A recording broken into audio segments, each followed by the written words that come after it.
back to Our Friend Games. My name is Chris, and we are back with the Red Strings Club, where I may have made a tiny mistake with our dear lawyer friend. Cute as she was, getting her power drunk to mention a bluff, it was not the best idea. But let's hope it doesn't come to bite me in the ass. So, Arca. So, dear robot friend, whose name I will never be able to pronounce, quiz time. If you please. Of course, I do find it quite amusing, in fact. 7 out of 10 or more earns me a prize, correct? Go ahead. Is Naomi? Damn it, I can never, what? Okay, I don't know the name. I have two names. I have two things in my head. I kind of want to say Naomi, which is not that at all. There's Ioma, which is probably it, but I've never seen that word in a type of a name, so it's really confusing for my brain. Is Naoma Cross a psychopath? No. What, you aren't going to ask me if she was attracted to me this time? Oh, well, that's irrelevant in Naoma's case. Answer the question, please. Is Naoma Cross a psychopath? No. She's calculating. But calculating does not create psychopaths. However, psychopaths themselves are sometimes calculating. It's not an either-or situation, it's one or the other that sometimes cross over into a Venn diagram situation. Is she a psychopath? No. Because she is not for destruction, she simply wants. She has control. And sometimes that control might go into dangerous factions, but no, psychopath, no. What is her top priority right now?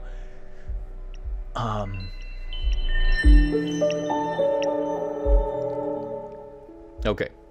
Now for this, we're gonna have to go back in time to when she first came in. Her questions in order are, what was Diana doing here? What do I know about Proxima?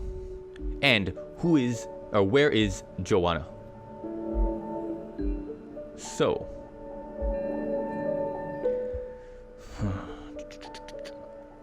the thing about Joanna is that this is more of a last minute where is situation. Now that we know that the reason she left was because of the punk installment, we could reliably assume, we can't reliably, we can somewhat assume that Joanna left and may or may not be within the rest of the game. Now, yes, as a lawyer, she would be very curious to know where she is. But then why start off with the other questions about Diana and Proxima? Obviously, Proxima is a factor because it's always a factor. They are exactly against who she works for.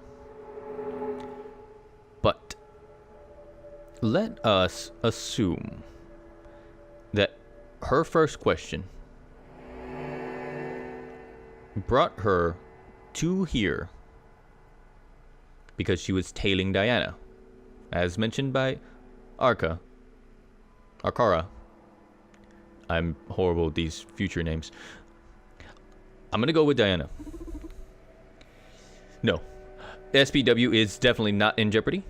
It is releasing, but not next week.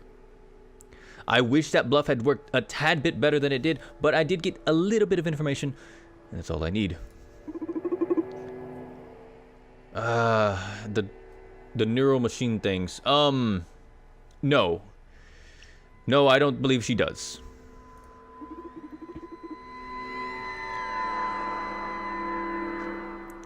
Yes, actually she does.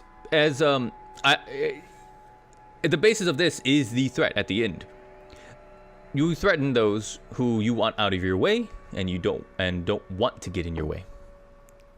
I think she knows that I know that she knows that I know that she knows I'm a badass. I know. Very confusing.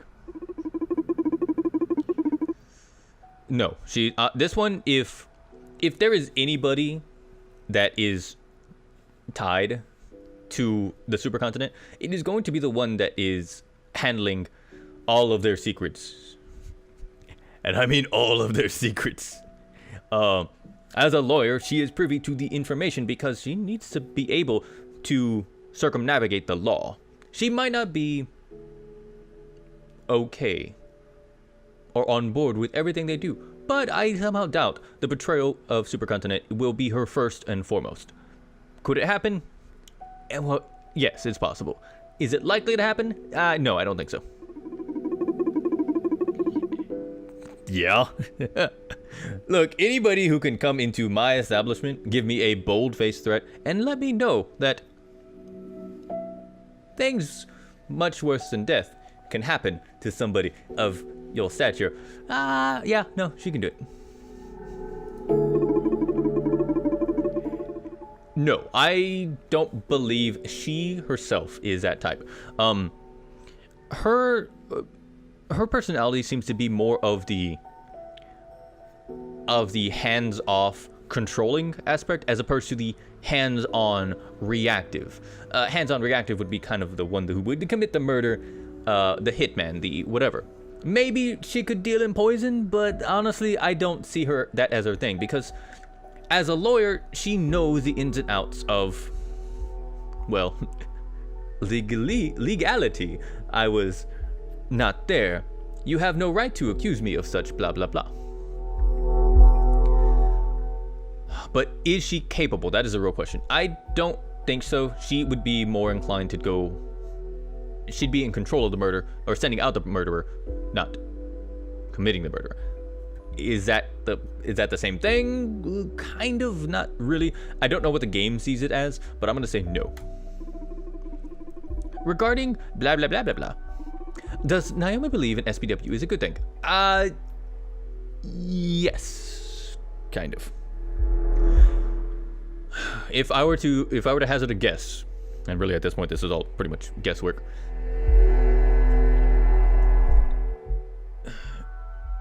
She believes in the control, but it was actually so easy to put in doubt by not actually saying anything. I think she knows it can be a good thing, but I don't know if she believes it's a good thing. I'm gonna say no. That might be wrong, but I just need to get 7, so... Do you think technology manufacturers have the right to alter their products after sale? Come again? If Supercontinent Design created and distributed the human upgrades, do they have the right to modify them? As in by adding SPW? Among other things. Do they have the right to modify them?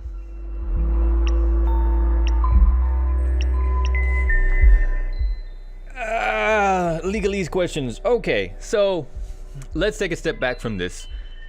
As a question, this is one of those things that actually kind of comes with Steam, which is, hey, we're on Steam right now. Hi Steam. Don't get rid of this video. Or don't get rid of this game. Yes and no.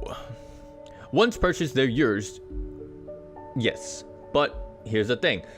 By using their service and their thing, it's not a one-time purchase. It's not like food. It's not like whatever. You're buying something that needs constant repair, needs whatever.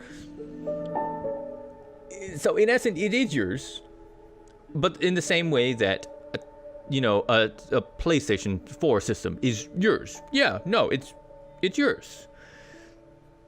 Do you have the right to modify them? Okay, it's a little weird.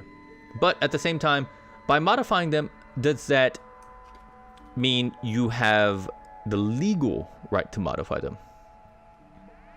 No. Once you open up a system, once you alter the system into the not purchased state, you can't go get it repaired.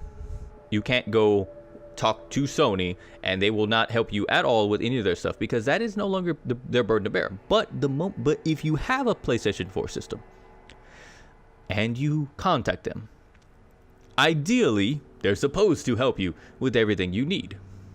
Do they? That's neither here nor there. Technology bears responsibility. No. No. This one is, it's too broad. If I buy a computer, any little thing I do to this monitor or this tower is within my control, how does that mean that they will bear the responsibility? So let's again go towards the middle ground. Yes, they can modify them, and you've seen this already in the past with the Windows updates, so Windows 10, 11, blah blah blah blah blah blah blah. But do they have the full right? No, they just don't have the full right to whatever. And again, we're gonna go back to the same statement. If SPW wants to be a thing, fine, let it be a thing. But I need to have the choice if I want to do it, and I need to know that I'm signing up for it.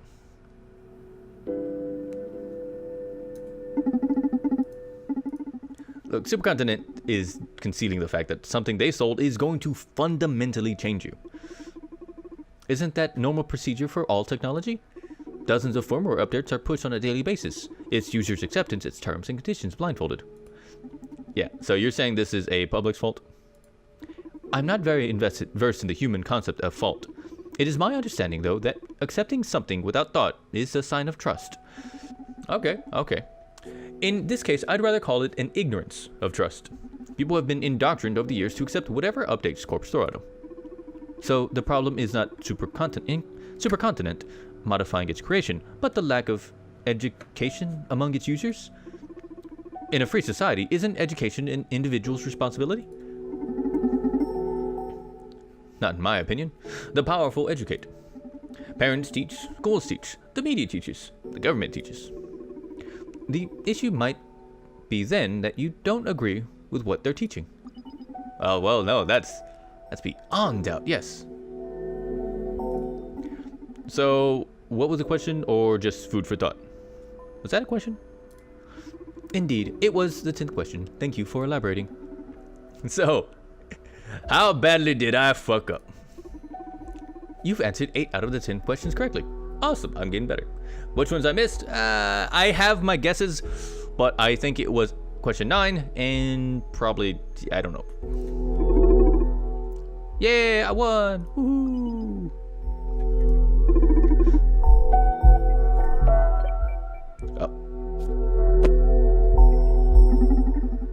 Oh, well, I thought it was going to be a different prize this time.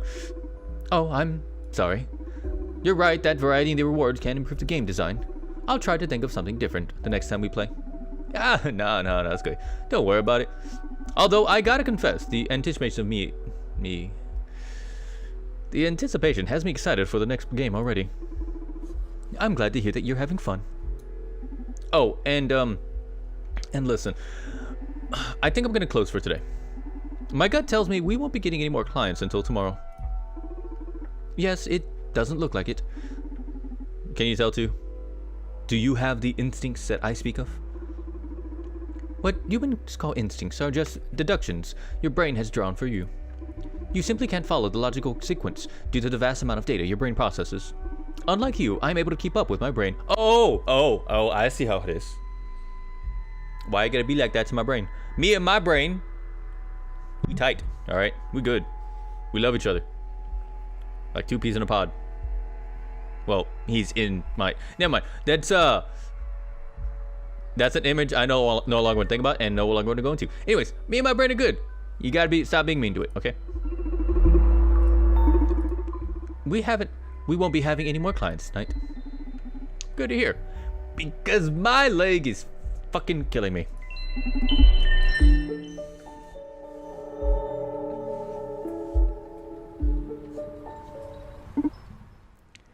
Anyways, that'll be it for today's episode. Hope you enjoy your day. Hope you enjoy your night. And I will see you tomorrow with a, well, slightly new cast and crew here on Off-Frame Games. Later.